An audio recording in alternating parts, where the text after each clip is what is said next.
bigger than me, bigger than me, bigger than me. Hey fam, what's up? This is Robert Anton, robertanton.com. So you want to be a singer? Why you want to do that? Oh, that just cracks me up every time. Anyway, I just did a video called Get Out of the Habit. Okay, so now I'm about to turn around and tell you to get into the habit. Why would I do that? This is the reason. Because get into the habit. You know, a lot of times people write me questions and ask me things about my personal habits and how did I do such and such and so forth. And sometimes it's difficult to answer those questions because sometimes I don't remember. You know, I just feel like I started doing it and now I do it all the time. Something like warming up my voice. You know, I don't know how I started to do it consistently. But I do know that, you know, first I was in gospel choir and then I went to high school for performance and we warmed up and then I started with vocal classes. And I guess maybe that's possibly in vocal classes where I really started doing regular warm-ups like daily. Even like today I haven't really warmed up, but I've you know, done a little light singing or whatever. But if I was going to go perform or something like that, if I had an audition or, you know, if I was really needed to work on some material, I would probably really warm up my voice so that it would be ready. You know, just like when you are going to work out, you know, you need to, before you do anything, you need to warm up the muscles and stuff like that so you don't stress or pull anything. Again, this is a muscle and you need to warm it up so that you don't stress or pull anything, so you don't hurt anything, so that you continue to use it. So you have to get into the habit of warming up. You have to learn what your best way and sometimes quickest way to warm up is. And it all comes down to practice. You know, the more you do it, the more you learn, the more you learn, the more you do it. Is that right? Let's say the better you do it. Okay, get into the habit. Get into the habit of taking care of yourself. Your instrument is your body. And if your body isn't functioning properly, then your instrument more than likely is not going to be functioning properly.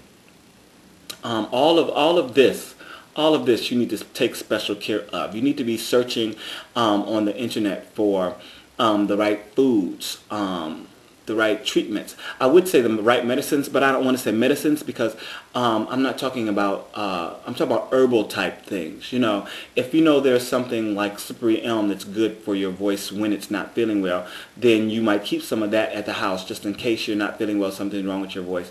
You know, I keep ginger, you know, I keep honey, I keep teas, so that if there is something that's starting to go wrong, that I can start to drink my teas and do my honeys and my, goji berry, so that then it starts to go ahead and work on that before it becomes a full-fledged problem.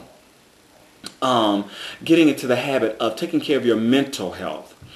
Listen, and different people do this different ways, you know. I always say that a black person's a black person's psychologist, a psychiatrist is a minister. You know what I'm saying? And sometimes it's true, and I'm sorry, that's just the way I feel.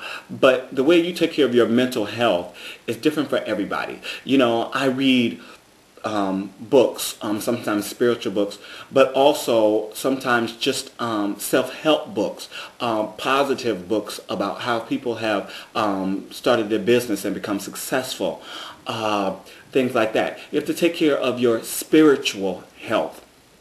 And sometimes the mental and the spiritual ties in together, and sometimes it doesn't. You know, you need to take care of your physical health, meaning not necessarily that you have to work out all the time, but you have to stay active. If you're going to be performing and you're going to be on stage, you're going to have a lot of energy, especially if you're going to do a full show on your own, or if you let's do theater as a 3-hour show or 2-something-hour show, and you got to be moving the whole time. You know, you have to stay in shape and you have to be ready. Even if you're not doing a show, you need to stay in shape. Dancers are like the most committed people ever.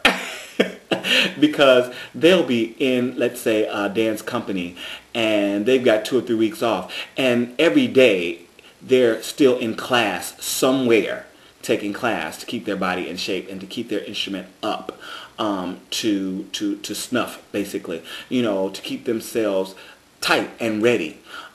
So you need to make sure that you take care of all of these things. Get into the habit of taking care of yourself. And after a while, let's say after a year or two, then it just becomes a habit. And it's just something that you will do all the time. I've been doing this for a long time, and I consistently find new and better things to do for myself. And sometimes I'll find something that's kind of like, not let's say the fad, but it's the thing of the moment for me, and I'll do it, and then I'll figure it's not so great, and I'll move on. But having that small change in what's going on and researching that and finding out new information all the time just adds to my knowledge of self. What works for me and what doesn't work for me. Because something might work for someone else that might not work for you. So get into habit to learning about yourself, your body, your instrument, and how best it works.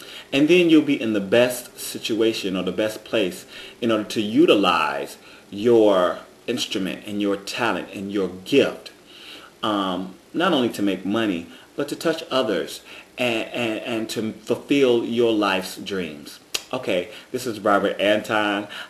Make sure to rate, comment, subscribe if you haven't subscribed, and check out my website, robertanton.com. Peace.